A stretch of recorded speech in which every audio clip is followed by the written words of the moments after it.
Matthieu chapitre 5, versets 13 à 14. Ça nous dit ceci. Vous êtes les sels de la terre.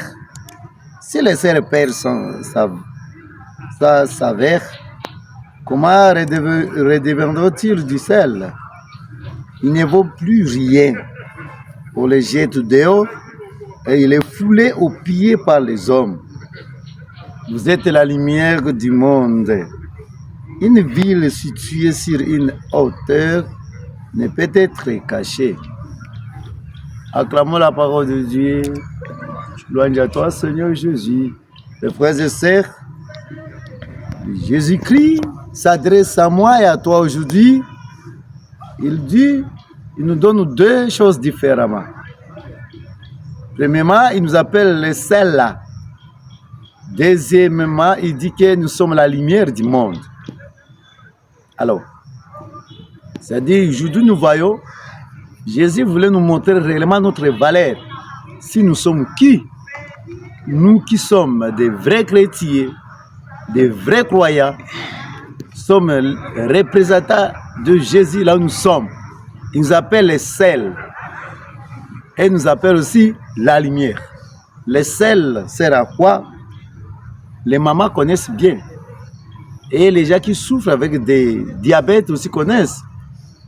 Quelqu'un, si on le dit aujourd'hui, de ne pas utiliser les sels, je ne sais pas comment doit être la nourriture qu'ils utilisent.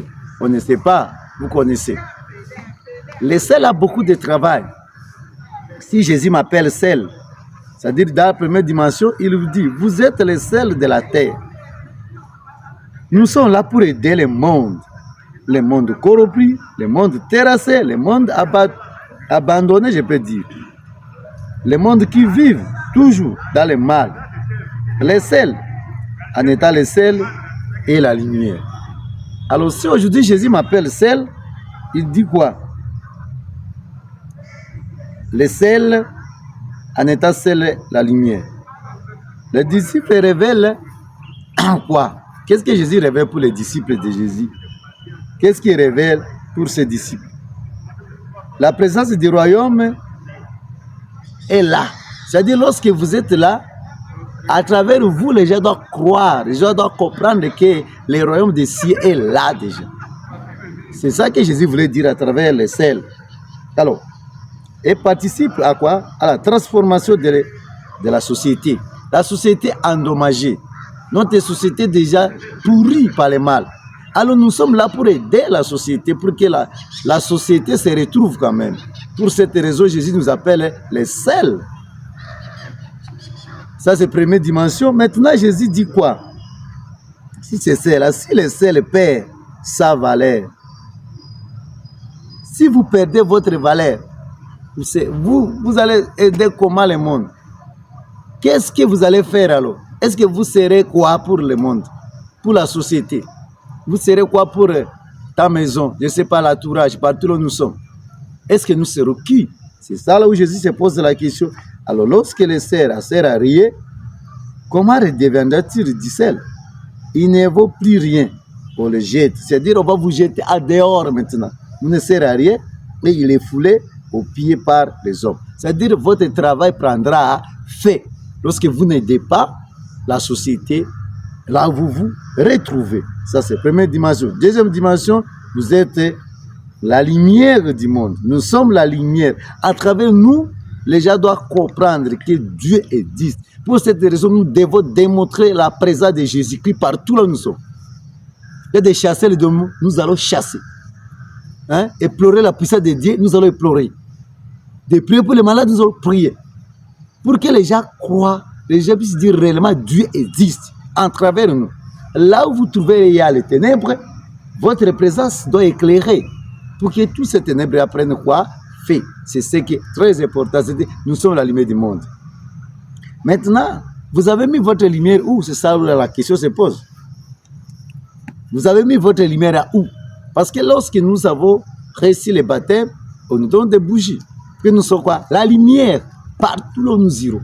C'est-à-dire la lumière là où il y a les ténèbres, lorsque la lumière apparaît, la présence de la lumière doit chasser quoi? Les ténèbres. C'est-à-dire notre présence doit chasser les mal partout. Alors, dès que vous avez eu votre baptême. Est-ce que vous êtes encore la lumière ou bien non? Mais vous devenez maintenant les ténèbres aussi comme d'avant. Alors si tu étais ténèbres aujourd'hui, c'est rappel. Jésus me dit, toi, mon fils, reviens là où tu étais. C'est l'état de revenir maintenant.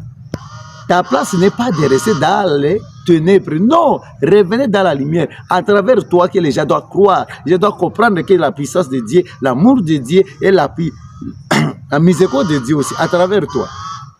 C'est vraiment important. Et au début, une ville située sur une hauteur ne peut être cachée. C'est-à-dire, nous sommes exemplaires partout. Chez nous, il n'y a pas de vie privée. Chez les chrétiens, chez quelqu'un qui a crié à Jésus-Christ, il n'a pas de vie privée. Nous serons seulement visibles partout. Visibles partout. Tout le monde va, hey, ça c'est qui? Hey, ça c'est telle personne. Notre habillement, notre parole, nos comportements, tout cela doit aider les autres. Chez nous, il n'y a pas de vie privée. Il va dire, moi, j'ai des vies privées. Non, cela ne dit pas dans la vie spirituelle. Les gens doivent nous voir, les gens doivent nous suivre en travers tout ce que nous faisons. Pour cette raison, pose-toi la question. Est-ce que tu es où? Tu es situé sur roi. Que Dieu m'aide alors. À bref, Dieu m'aide aujourd'hui. Que je revienne là où j'étais. Je suis le sel du monde. Je suis aussi la lumière du monde. Que Dieu Tout-Puissant vous aide partout où vous êtes. Chacun revienne là où le Seigneur l'avait appelé. Abonnez-vous massivement. C'est votre simple serviteur Berger Justin. Shalom. Que Dieu Tout-Puissant vous bénisse.